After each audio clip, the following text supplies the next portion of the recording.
Hi guys எல்லாம் வணக்கம். நான் தான் உங்கள் ஜமீர் அஹ்மத் பேசுகிறேன். நம்ம இன்றைக்கி எங்கே வந்திருக்கோன்னா காட்பாடி ரோடு கேவிக்கு போக வந்திருக்குங்க. இங்கே கேஜிஎஃப் பீப் பிரியாணி நல்லா இருக்குது சொன்னாங்க. சரி நம்மளும் ஒரு வேலையாக வந்திருக்கோங்க. வந்து அப்படியே அந்த ஹோட்டல் போனோம்னாக்கா அந்த பாஸ்மத்தில் நல்லா அருமையாக பிரியாணி செஞ்சுக்கிறாங்க. அப்படியே வாசனை போட்டால் ஆள் அப்படியே தூக்குதுங்க.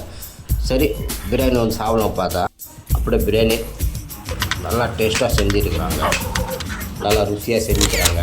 பீஸ் கூட விட சும்மா கையில் இருக்காங்க ரெண்டாவதுங்க. நல்லா சூப்பராக செஞ்சுக்கிறாங்க.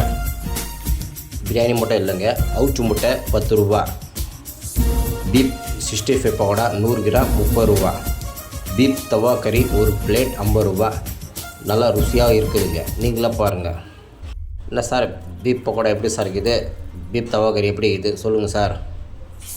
நீங்களும் கேவிக்கு இப்போ வந்தீங்கன்னாக்கா இந்த ஹோட்டலில் பிரியாணி சாப்பிட்டு பாருங்கள். ரொம்ப அருமையாக இருக்குதுங்க. விலையும் ரொம்ப கம்மிங்க. அது மட்டும் இல்லைங்க, இவங்க ஆர்டர் பேரில் சில்லறையாக மொத்தமாகவும் செஞ்சு கொடுக்குறாங்க. ஓகே கேஸ், இந்த கடவுளோட அட்ரஸ் இந்த வீடியோவில் அனுப்புகிறேன். மீண்டும் அடுத்த வீடியோ செய்யல. உங்கள் ஜமீர் அஹ்மத். நன்றி, வணக்கம்.